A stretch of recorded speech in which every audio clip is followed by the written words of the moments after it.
नमो तस्स भगवतो अरहतो सम्मा सम्बुद्धस्स। उहाँ भगवान अरहत सम्यक सम्बुद्धलाई सादर नमस्कार। नमस्कार आदरणीय दर्शक महानुभावहरू। भगवान बुद्धको वचन सङ्ग्रहित त्रिपिटक अन्तर्गत सूत्र पिटकमा भएका 5वटा निकायहरूमध्ये चौथो निकाय अङ्गुत्तर निकायको सिलसिलेवार चर्चा गर्ने क्रममा आज हामी 136औं एपिसोडमा आइपुगेका छौँ।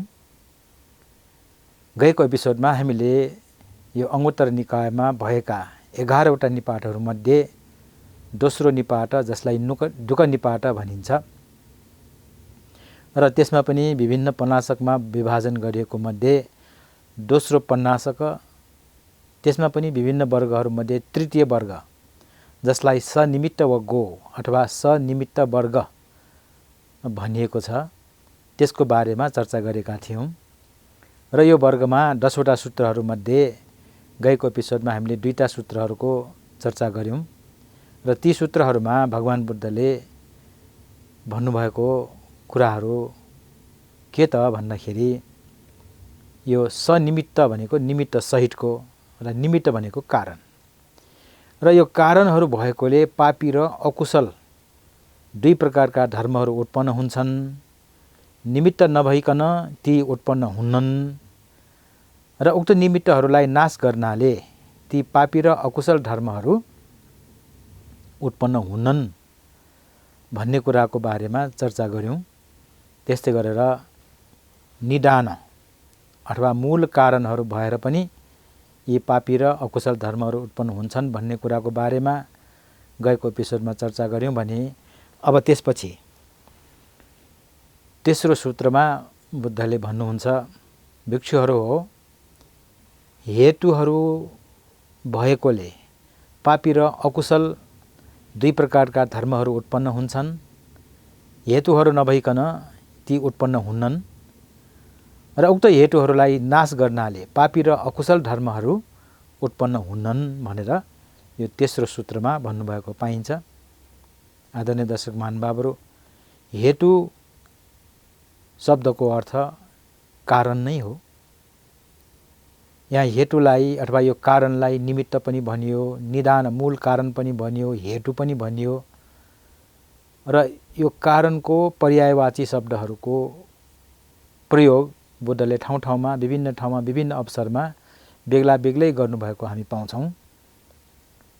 तर यसको अर्थ त कारण अथवा मूल कारण नै हो भन्ने कुरालाई त हामीले चर्चा गरिसक्यौँ र ती कारणहरू अथवा ती हेतुहरू के हुन् त जसको कारणले यो पापी र अकुशल धर्महरू उत्पन्न हुन्छन् र त्यसबारेमा पनि गएको एपिसोडमा हामीले केही चर्चा गऱ्यौँ। यहाँ पापी अथवा जुन पाप गराउने, पापको कारण हुनेलाई पापी भनिन्छ भने त्यो पाप के हो यो कुरा पनि हामीले बुझ्नुपर्छ। जुन काम जुन कुराले अर्काको हानि हुन्छ, जुन काम जुन कुराले अर्काको चित्त मैल हुन्छ, अरूलाई दुःख कष्ट पुर्याउने हुन्छ, त्यस्तोलाई पाप कर्म र त्यो पाप कर्मलाई पापी पनि भनिन्छ। त्यसै गरेर अकुशल अर्थात् आफूलाई पनि अरूलाई पनि हानि हुने कामहरूलाई अकुशल भनिन्छ। यसरी ती पाप कर्म र ती अकुशल धर्महरू स्वभावहरू किन उत्पन्न हुन्छन् त भन्दाखेरि केही कारण भएर अथवा हेतु भएर। र ती हेतुहरू कहाँ हुन्छन्, के कारणहरू छन् भन्ने कुरालाई हामीले निहाल्दाखेरि, विचार गर्दाखेरि आदरणीय दर्शक महानुभावहरू, मुख्यतया यो हाम्रो शरीरमा भएका जुन इन्द्रियहरू छन्, आँखा भो, कान भो, नाक भो, मुख भो, शरीर भो, त्यसै गरेर मन जसलाई चित्त पनि भनिन्छ, विज्ञान अथवा विज्ञान पनि भनिन्छ, र यी 6वटा इन्द्रियहरूको आफ्नो विषयवस्तुहरू छन् र त्यो विषयवस्तुहरूसँग यो इन्द्रियहरूको चाहिँ स्पर्श भएपछि अथवा ठोकिएपछि, जस्तो आँखाको कुनै रूपसँग ठोकिएपछि त्यहाँ कुनै न कुनै प्रतिक्रियाहरू हुन्छन् र त्यो प्रतिक्रिया कस्तो हुन्छ त, कि त राम्रो हुन्छ कि त नराम्रो हुन्छ, अथवा राम्रो पनि होइन नराम्रो पनि होइन, न्युट्रल अथवा तटस्थ प्रतिक्रिया पनि हुने हुन्छन्। तर प्राय गरेर कि त राम्रो मन पर्ने कि त नराम्रो मन नपर्ने त्यो प्रतिक्रिया भइरहन्छ। र राम्रो प्रतिक्रिया भयो, राम्रो लाग्यो भने के हुन्छ, एक प्रकारको लोभ जाग्छ, जसलाई राग पनि भनिन्छ। र नराम्रो देखियो, मन नपर्ने देखियो भने मनमा रिस उठ्छ, चिन्ता उत्पन्न हुन्छ, असन्तोष उत्पन्न हुन्छ र त्यसलाई द्वेष भनेर भनिन्छ। आदरणीय दर्शक महानुभावहरू, यसरी यो आँखाको मात्रै मैले उदाहरण दिएँ, त्यसै गरेर अरू इन्द्रियहरूको पनि आफ्ना विषयवस्तुहरू छन्। ती विषयवस्तुहरूसँग स्पर्श भएपछि, ठोकिएपछि मनमा उत्पन्न हुने मुख्यतया दुईटै कुराहरू हुन्छन्, कि त राम्रो मान्ने हुन्छ कि त नराम्रो मान्ने हुन्छ। र तेस्रो पनि हुने सम्भावना छ, राम्रो पनि होइन नराम्रो पनि होइन, त्यसलाई तटस्थ अथवा न्युट्रल भनेर अङ्ग्रेजीमा पनि भनिन्छ। तर त्यो न्युट्रल अथवा तटस्थ कुराहरूमा प्राय मानिसहरूको ध्यान जाँदैन, हेरो सक्यो मात्रै हुन्छ। जस्तो उदाहरणको लागि कोही मानिस चिन्जानको फेला पर्यो भने त्यो चिन्जानको मानिस देख्नासाथ अनुहारमा एक प्रकारको प्रसन्नताको भाव आउँछ, एक प्रकारको सन्तोषको भाव आउँछ। र मन नपर्ने मानिस देखियो भने एक प्रकारको रिसको भाव आउँछ, असन्तोषको भाव आउँछ। तर बिल्कुलै नजान्ने, बिल्कुलै नचिनेको मानिस देखियो भने त्यहाँ न त मन पराएको भाव आउँछ, न त मन नपराएको भाव आउँछ। सानो उदाहरण, त्यसमा पनि चिन्दै नचिनेको अपरिचित मानिस पनि अलि राम्रो खालको, हृदयमा खाइलाग्दो, चिटिक्क परेको, हिसी परेको त्यस्तो देखियो भने आहा कति राम्रो भनेर त्यो आँखाले टानिहाल्छ। र आहा कति राम्रो मात्रै भन्दाखेरि त्यहाँ खासै बिग्रेको हुँदैन, चित्त बिग्रेको हुँदैन। तर त्यसलाई मूल्याङ्कन गर्न थालेपछि ओहो यस्तो राम्रो, यो त मलाई पाए हुन्छ, यसलाई विवाह गर्न पाए हुन्छ, योसँग हिँड्न पाए हुन्छ। अब त्यहाँ क्रिया प्रतिक्रिया सुरु भएपछि त्यहाँ चाहिँ यी पापका कुराहरू, अकुशलका कुराहरू बिस्तारै उत्पन्न हुन्छन्। र यसरी लोभ, राग उत्पन्न हुन्छ। अथवा कुनै मानिस अपरिचित नै सही देखियो, तर उसको रूप रङ्गरूप राम्रो छैन भने आफूलाई मन पर्दैन, त्यस्तो देख्नासाथ छे कस्तो मान्छे रहेछ भने तुरन्तै त्यहाँ प्रतिक्रिया उत्पन्न हुन्छ। र अर्कालाई छि कस्तो नराम्रो भनेर त्यस्तो भन्नुपर्ने आवश्यकता थिएन। तर यो चित्तको स्वभाव, राम्रो राम्रो हेरिराखेको यो आँखाको स्वभावमा नराम्रो देख्नु परेपछि उसलाई असन्तोष हुन्छ। यो नराम्रो मानिसको देख्नै नपरे हुन्छ नि, चिन्दै नचिने पनि, चिनेको तर पनि मन नपर्ने मान्छे देखियो भने त त्यहाँ रिस उठ्ने स्वाभाविक छ। तर नचिनेको मानिस पनि आफूलाई आँखाले नसुहाउने, आफ्नो चित्तले नखाएको मानिस देख्यो भने नचिनेकै मानिसप्रति पनि त्यसरी रिस उत्पन्न हुन्छ, असन्तोष उत्पन्न हुन्छ। त्यो पनि द्वेष नै हो। र यसरी पाप चिन्तनहरू सुरु हुन्छ, अकुशल कुराहरू मनमा आउँछ। त्यसकारणले यो कारण के कारण, आँखाले राम्रो रूप देखेको अथवा आँखाले नराम्रो रूप देखेको, त्यो कारणले यी पापी र अकुशल धर्महरू उत्पन्न हुन्छन्। र यसरी त्यो जुन हेतु अथवा जुन कारण हुन् जसको कारणले मनमा राग उत्पन्न हुन्छ, लोभ उत्पन्न हुन्छ, द्वेष उत्पन्न हुन्छ, रिस उत्पन्न हुन्छ, असन्तोष उत्पन्न हुन्छन्, त्यसले गर्दाखेरि पाप कुरा पनि चिताइन्छ, अकुशल कर्महरू पनि गरिन्छन्। त्यसकारण यी कारणहरू भएर यो पापी र अकुशल धर्महरू उत्पन्न हुन्छन्। यदि ती उत्पन्न नै हुँदैन भने त्यो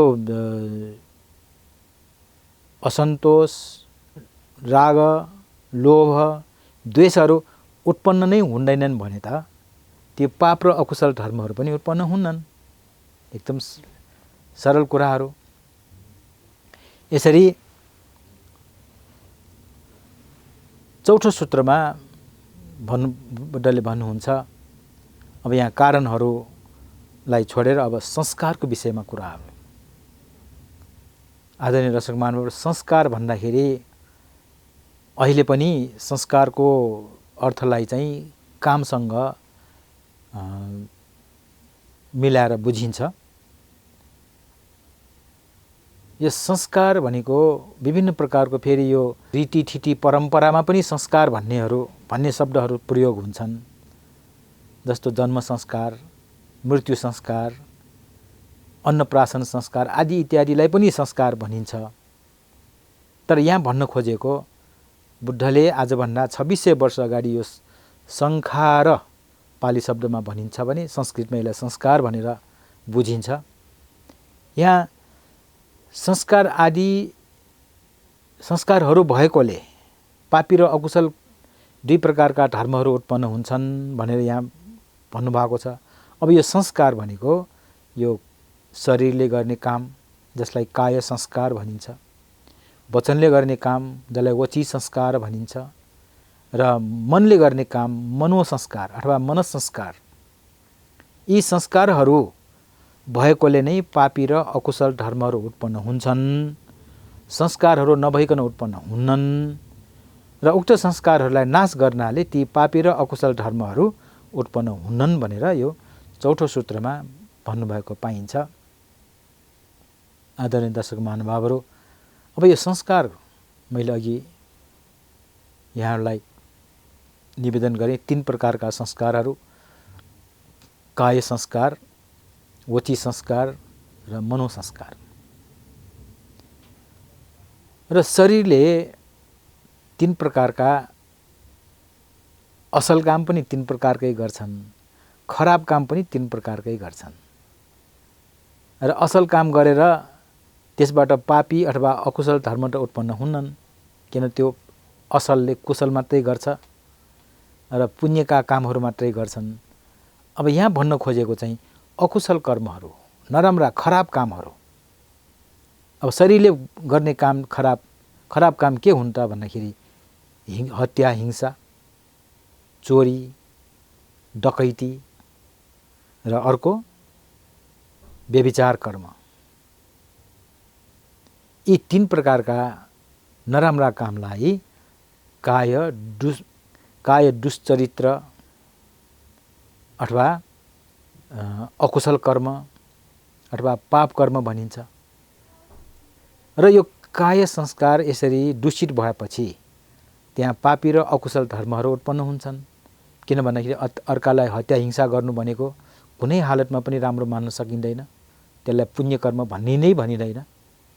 अर्काको चोरी गर्नु, ठग्नु, लुट्नु त्यो कुनै पनि हालतमा राम्रो मान्न सकिँदैन। त्यसकारण त्यो पनि पाप कर्म नै भयो। र अर्काको इज्जत लुट्नु, व्यभिचार कर्म गर्नु त्यो पनि कुनै हालतमा पनि राम्रो मानिँदैन। किन राम्रो मानिँदैन? हामीले राम्रोसँग प्रमाण हामीसँग विद्यमान छन्। जस्तो हत्या हिंसा गर्यो, कानुनले पनि उसलाई दोषी मान्छ, कानुनअनुसार उसलाई सजाय भोग्नुपर्छ। चोरी डकैती लुटपाट गर्यो, त्यसमा पनि कानुन लाग्छ। र व्यभिचार कर्म गर्यो, अर्काको इज्जत लुट्यो, त्यसमा पनि कानुन लाग्छ। भनेपछि यो 3टै कुरा कानुनन त पनि खराब, त्यसकारणले सजायको भागीदार हुन्छ। भनेपछि यो तीनटै काम खराब हुन्, यो पाप कर्म हुन्, अकुशल कर्म हुन् भनेर स्वतः प्रमाणित छ। त्यसै गरेर वची संस्कार, वचनले गर्ने पनि 4 प्रकारका खराब कर्महरू छन्, कामहरू छन्। संस्कार भने काम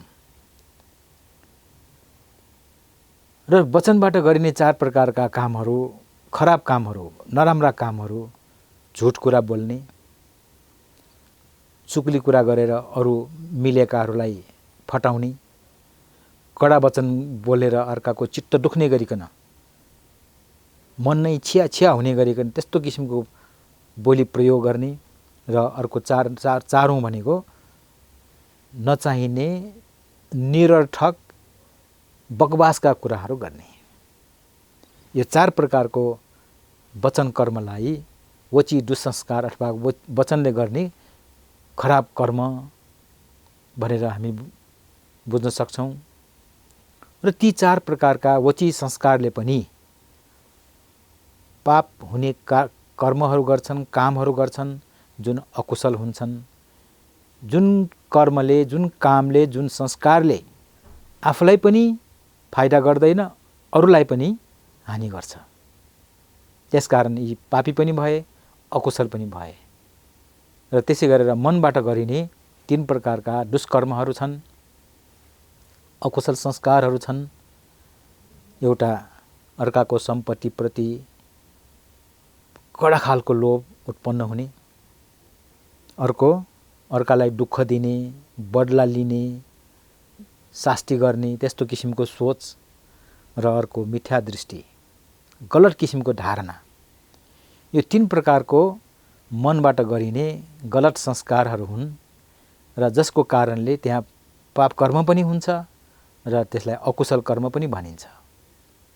यसरी काय संस्कार, वची संस्कार र मनोसंस्कार तीनवटै द्वारबाट गरिने जुन संस्कार गलत हुन्छन्, खराब हुन्छन्, त्यसले गरेर पापी र अकुशल धर्महरू उत्पन्न हुन्छन्।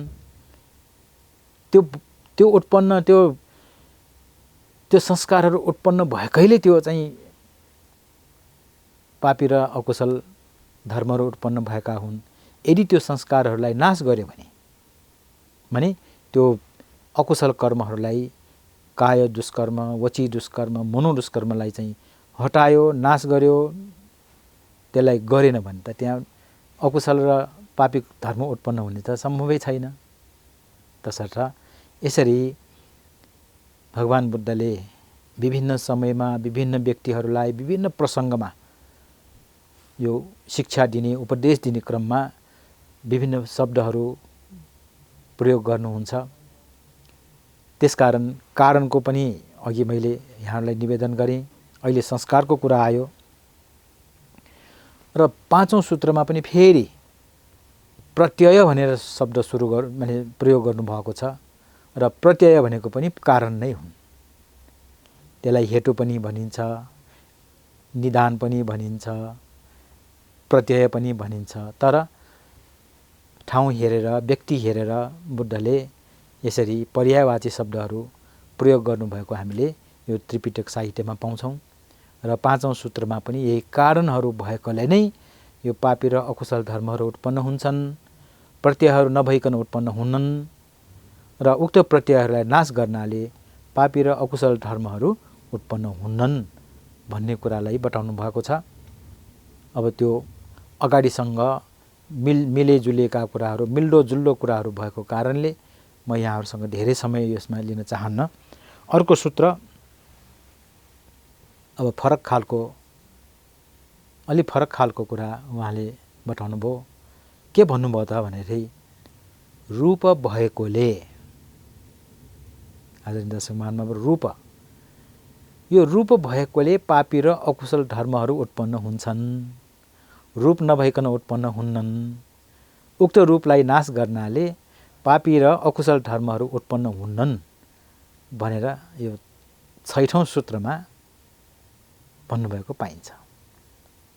अब यहाँ रूप भएकोले यो पापी र अकुशल धर्म उत्पन्न हुन्छन् किन भनेको होला, किन भन्नुभयो होला भन्ने जिज्ञासा लाग्न सक्छ। आदरणीय दर्शक महानुभावहरू, त्योभन्दा अगाडि रूप के हो भन्ने कुरालाई अलिकति बुझ्न जरुरी छ। यो रूप जुन हाम्रो यो आफ्नो सबै प्राणीहरूको आफ्नो रूप हुन्छन् र त्यो रूप